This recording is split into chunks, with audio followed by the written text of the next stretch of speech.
Hello everyone, welcome to PW only IAS. दोस्तों, जब हम बात करते हैं हमारे प्रीलिम्स एग्जाम की, तो आप जानते हैं कि हमारे प्रीलिम्स एग्जाम के अंदर दो एग्जाम्स हमें देखने को मिलते हैं। पहला पेपर आपका जनरल स्टडीज का एंड दूसरा एग्जाम हमारा सी सेट का होता है। अब देखो, जनरल स्टडीज के अंदर हम बहुत सारे सब्जेक्ट्स पढ़ते रहते हैं।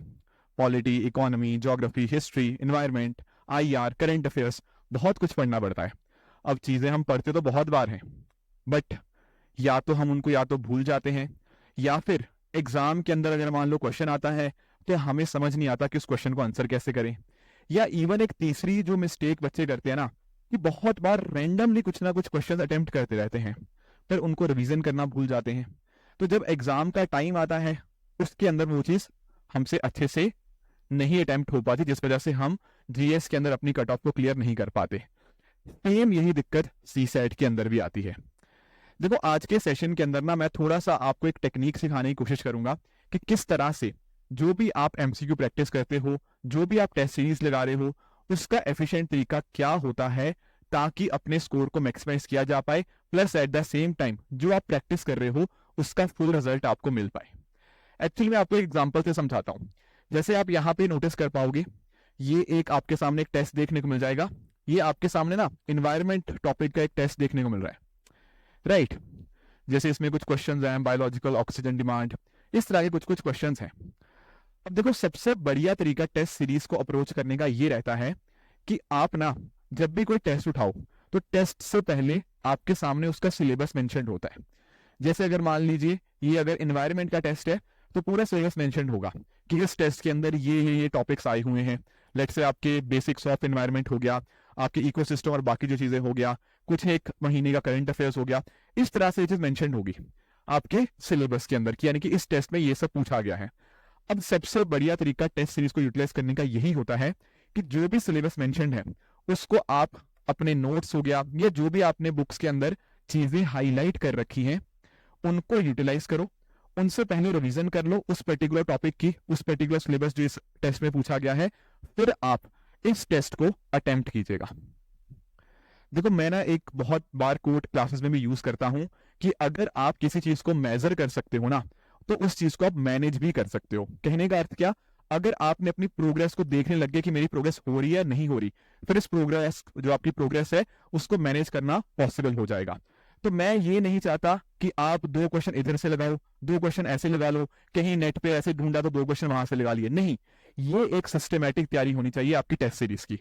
तो ये जो बात हो रही थी सिलेबस के थ्रू आप अपने अपने नोट्स को रिवाइज करो एंड फिर टेस्ट लगाओ ना, ये बहुत ही सिस्टमेटिक अप्रोच है। क्योंकि यहां पर क्या हो रहा है ना, आपका ये जो सिलेबस आपने पढ़ा, पहले तो आपने पढ़ लिया खुद अपने एंड पे, उसकी रिवीजन हो चुकी है, फिर जो अगली रिवीजन होगी वो इस टेस्ट के माध्यम से होगी। तो एक तरह से ना आपके दिमाग में ये चीज चलती जा रही है कि हाँ भाई, मैंने एनवायरमेंट का ये वाला पोर्शन भी क्लियर कर लिया, एनवायरमेंट का सेकंड टेस्ट दिया था, उसके माध्यम से इस सिलेबस का ये हिस्सा मेरा कवर हो चुका है। तो अगर आप इस तरह से अपने टेस्ट सीरीज को अप्रोच करते हो, तो आपके दिमाग में जो तीन डाउट्स थे ना कि आप तो प्रैक्टिस नहीं हो रही, प्रैक्टिस हो रही है तो बहुत ही हैज़र्ड मैनर में हो रही है, एंड टेस्ट सीरीज का रिवीजन नहीं हो रहा, ये सारी की सारी दिक्कतें आपको इस सिस्टमेटिक ढंग के अंदर सॉल्व हो जाएंगी। आपको और एग्जाम्पल चाहिए? जैसे मैं आपको एग्जाम्पल बताता हूँ। कई बच्चे मेरे पास आते हैं, बोलते हैं सर हमें ना इकोनॉमी समझ नहीं आ रही, या इकोनॉमी के हम क्वेश्चंस लगाते हैं तो क्वेश्चन अच्छे से नहीं लग पाते। अब अगर आप ऐसे चीजें लेके सामने आओगे ना, तो आप कहीं ना कहीं उस केस के अंदर प्रोग्रेस नहीं कर पाओगे। पता क्यों? हो सकता है इकोनॉमी के अंदर कुछ एक ऐसे टॉपिक्स हो जो आपको बहुत अच्छे से आते हो। लेट्स से आपको मॉनेटरी पॉलिसी बहुत अच्छे से क्लियर है, दिक्कत आपको फिस्कल पॉलिसी के अंदर आ रही हो। वो दिक्कत कैसे पता लगेगी? वो दिक्कत तभी पता लगेगी जब आप इस तरह से अपने जो सेक्शनल टेस्ट है उनको लगाओगे, उनमें एनालाइज करोगे कि कहां पर आपकी मिस्टेक हुई है, कौन से टॉपिक्स आपके स्ट्रॉन्ग जोन्स है, कौन से आपके वीक एरियाज हैं। फिर जो स्ट्रॉन्ग जोन्स है वहां पर भी रिवीजन कर सकते हो, पर वीक एरियाज के ऊपर मतलब आपका कंसेप्चुअल क्लैरिटी अभी मिसिंग है, तो उस कंसेप्चुअल क्लैरिटी के लिए आप या तो दोबारा कुछ लेक्चर्स देख सकते हो, दोबारा अपने नोट्स को पढ़ सकते हो। तो ये स्ट्रेटेजी आपको निकालनी पड़ेगी, एंड यहाँ पर रोल आता है आपकी टेस्ट सीरीज का। Are you getting this point? तो ये जो आपकी टेस्ट सीरीज है, ये जो आपका अप्रोच है, ये ना सिर्फ आपका जीएस के लिए वर्क करेगा, but on the other hand आपके सी सेट के लिए भी ये स्ट्रेटजी वर्क करेगी। तो ध्यान क्या रखना है? ध्यान यही रखना है कि हाँ, पढ़ो, टेस्ट दो, बट टेस्ट जो दो एक सिस्टमेटिक मैनर के अंदर दो। इसी चीज ने मुझे बहुत ज्यादा बार हेल्प किया है। कोशिश इस पर्टिकुलर टेस्ट सीरीज से ये भी हो सकती है कि आप अपने कुछ एक स्ट्रॉन्ग सब्जेक्ट्स आप आइडेंटिफाई कर सकते हो, जैसे कुछ बच्चों को पॉलिटी, इकोनॉमी, ये कुछ एक सब्जेक्ट्स अपने स्ट्रॉन्ग लगते हैं। तो वो जो स्ट्रॉन्ग सब्जेक्ट्स उनको आइडेंटिफाई करना कैसे आएगा, वो आएगा हमें इस टेस्ट सीरीज को देके ही। हमारी देखो पीडब्ल्यू ओनली आईएएस की टीम भी ना थोड़ा इसी इनिशिएटिव पे वर्क कर रही है, जहां पर थोड़े आपको कुछ टेस्ट सीरीज प्रोवाइड करी जा रही है। अब ये जो टेस्ट सीरीज है ना, जो मैंने आपको पॉइंटर्स बताए थे कैसे कैसे हम मदद करने की कोशिश कर रहे हैं, ये उन्हीं एस्पेक्ट्स के ऊपर बेस्ड है। जैसे फॉर एग्जांपल स्टार्टिंग में आपको 15 सब्जेक्ट वाइज सेक्शनल टेस्ट मिलेंगे, जिसके माध्यम से पता क्या होगा, आप एग्जैक्टली पिन पॉइंट कर पाओगे कि कौन से वाला पार्ट था जो मेरा थोड़ा सा कमजोर था, जिसके ऊपर मुझे थोड़ी अब ज्यादा मेहनत करने की जरूरत है। तो पहले फेज के अंदर आप उस चीज को कवर कर लोगे, फिर फेज 2 के अंदर आपको 7 कॉम्प्रिहेंसिव टेस्ट मिलेंगे, एंड इन दी एंड आपको 10 फुल लाइन टेस्ट देखने को मिल जाएंगे। तो फेज 1, फेज 2, फेज 3, हर फेज का एक अलग अलग पर्पस है। पहला फेज आपको थोड़ा प्रिपेयर करवाएगा अपनी गलतियों के लिए, दूसरे फेज में उन गलतियों से सीखोगे, उनको वापस से इंप्लीमेंट करने की कोशिश करोगे, तीसरे फेज का जब आप पूरी तरह से फुल लाइन टेस्ट दोगे तो कहीं ना कहीं आप अपने एग्जाम के लिए रेडी हो चुके होंगे। तो यही पर्पस है 3 फेजेस बनाने का। अब ध्यान रखना, आप स्टैटिक क्वेश्चन तो यहाँ पे डिस्कस होगा ही, आपका इन टेस्ट के अंदर कलर हो ही जाएगा, बट उसके अलावा आपका जैसे इंडियन बजट हो गया, इकोनॉमिक सर्वे हो गया, इंडिया ईयर बुक हो गया, पीआईबी के अंदर जो अपडेट्स आते हैं वो सारे के सारे यहाँ पर कवर हो जाएंगे। तो होलिस्टिकली अगर मैं यहाँ पे इन सबको एड ऑन करने की कोशिश करूंगा ना, तो लगभग आपको यहाँ पे 3400 एमसीक्यूज यहाँ पे प्रैक्टिस करवाए जाएंगे। हालांकि देखो मैं तो ये कहता हूं कि नंबर इंपॉर्टेंट नहीं है कि कितने क्वेश्चन प्रैक्टिस हो रहे हैं, इंपॉर्टेंट ये रहता है कि उन क्वेश्चन से आप कितना कुछ सीख पा रहे हो। आप अगर मान लो 10,000, 20,000, 25,000 जितने बार भी क्वेश्चन सॉल्व कर लो, पर अगर आपने उन क्वेश्चन से सीखा नहीं ना, तो क्वांटिटी का भी मैटर ही नहीं रहा, ठीक है ना।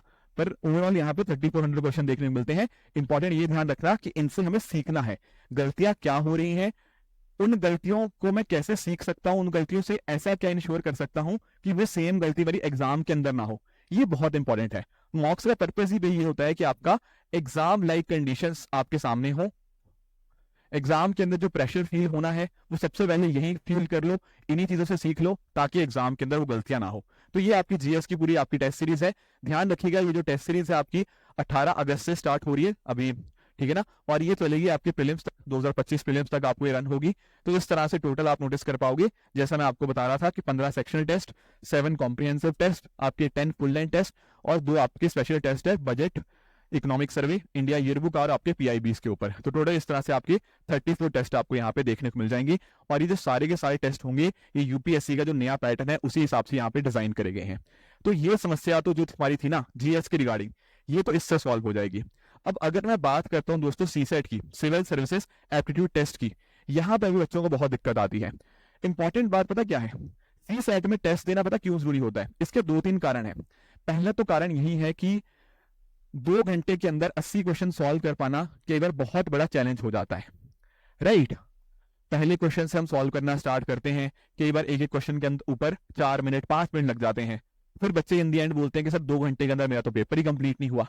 वो पेपर कंप्लीट नहीं होगा जब तक आपने मॉक्स नहीं लिखे होंगे, जब तक आपने मॉक्स से टाइम मैनेजमेंट नहीं सीखा होगा ना, you will find it very difficult to actually attempt the paper in the real exam. तो पहला एस्पेक्ट तो यह है कि मॉक्स से हमें कहीं ना कहीं टाइम मैनेजमेंट को सीखना होगा।